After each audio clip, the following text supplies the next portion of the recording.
think that'll give me something to work with. I think I can do some finishing work on the anvil. Hi, and welcome back. I think tonight we're gonna focus on the little piece that we've made. I think we're gonna make, I don't call it a die, more like a stamp, if you will, out of this round stock. Forgot what size it is and the tag's ripped, but we'll probably cut it. So far here, 3 spots, make 3 small bars. Then I got some 22 gauge plate steel. We'll cut a strip of that off, and I plan on sandwiching them, tack welding the ends and the sides a little bit, and welding 2 to the bottom and 1 at the top that's in the middle. So hopefully when we do get the metal hot over there, I can put it in the vise here and crank it down, and being like that, it should push up the kind of ridge I was looking for in the steel. Is what I'm thinking. Don't know if it'll work or not, but I mean it's better than me trying to heat it up, lay this in it on the vise and try to hammer it down, because I don't have 3 hands. So this will take hopefully all the wonkiness out of it, and it'll just be heat it up, put it in there, clamp it down, and we'll have our little body bend in it. Is, I don't know what that's called, but I know those are in there for structural support, kind of make the metal stronger through there, and I want to keep it. So we'll try that tonight and try to make another tool, and if we get it made here pretty quick, then we'll give it a shot on some scrap pieces and see how well it works, and then we'll clean up the piece that we have and try to do it with that. And that'd be awesome if we get that far or not. But like I said, it's late again. It's going on midnight, and I got another long day tomorrow, probably from 7 to 7. So anyways, let's jump over there and show you the piece again and show you exactly what I mean by making this. Okay, this is metal we're going to use. I'm going to cut a strip just so far down. Then we'll cut this 3 times. Then we'll line 1 up here, 3 in a row, fold this piece back over, then weld the ends, and then weld these 2 to the bottom and this one to the top, and that should give us a little valley that this should fit into, and I could clamp it down with the vise and hopefully make something similar to that bend right there. That's my plan this evening.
Well, that took entirely way too long, but turn around here. See what I did? You stick the piece of metal in between them and you clamp it down.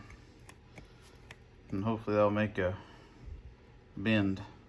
Oh, it looks awful. That's my welding skills though. We'll try it out. I don't know if you can hear me or not, but got the little forge going, and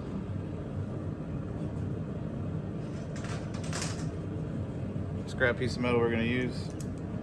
It's the same gauge as what we made that little patch piece out of. So I'm going to see how hard it is to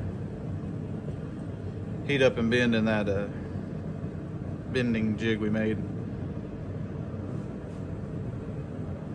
Anyways, I'll show you what it looks like.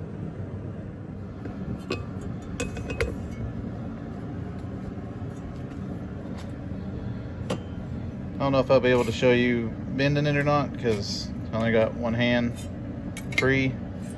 But anyways, this will go in between these, and then we'll crank down on the vise here, and hopefully it'll put that radius of that middle one into the metal. That's what I'm hoping. First, we gotta get it warm in a little forge. So I'm gonna set you off over there and try to get this thing bent.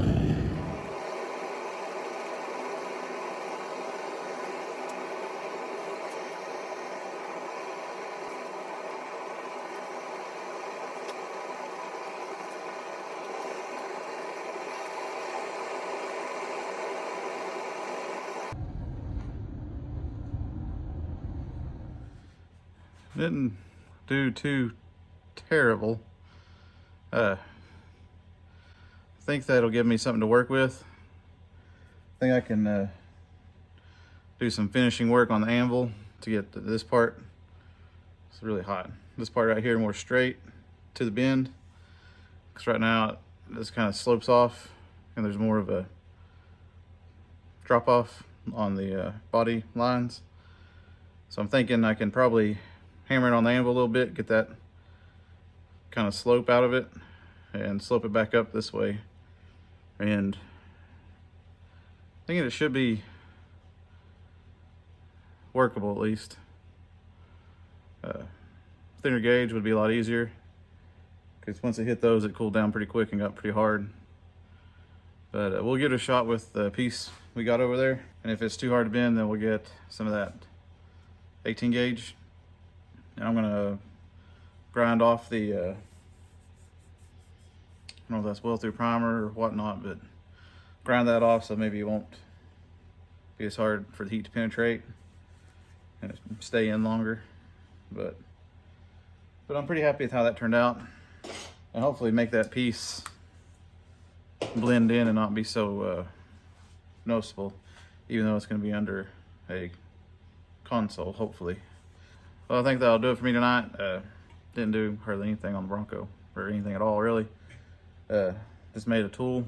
Wanted to make that bend in it pretty bad, so we'll give it our best shot with this. If not, we'll try something else. If you made it this far, thank you for watching. If you're new to the channel, I post every Monday, Wednesday, Friday. It's usually something on the Bronco, but I think a couple of these videos I made this pick, scratch off the weld through primer and the spot welds that I haven't used yet, and this bending jig or die or stamp or whatever you want to call it. Looks horrendous, but it did put a bend in some metal, so it served its purpose. But with that being said, next time we'll hopefully get this kind of fitting better, put that bend in it, see if it'll work or not, and then hopefully we'll jump on this kick panel again. Hopefully my buddy can come over this weekend and look at it. If he can, I'm going to try to film what we do. That'll be up to him if he wants to be on camera or not. And the Healy, we need to start the Healy, or turn it over. I know I was going to do it in this video, didn't get to pull the battery out, so we'll do that next time. That way I get battery a chance to charge up a little bit. But anyways, say thank you again, and please like, comment, subscribe. It does really help the channel out, and really gets eyes on this and helps me out tremendously with all the suggestions and tips and tricks. I read every comment and I try to respond to every comment. But we're gonna knock this side out here this next month. I'm tired of it just being like that. I'm gonna try to weld myself, but if my buddy can help me with it, then I may see if he'll help me weld, especially his butt welds. I don't want to blow through like we did on that piece we put in right there. Anyway, see if you can help me with that, and help me do some spot welds. I like to have some good spot welds on there, because I don't want them to all pop when we go down the road. But anyways, thank you again, and I'll see you next time.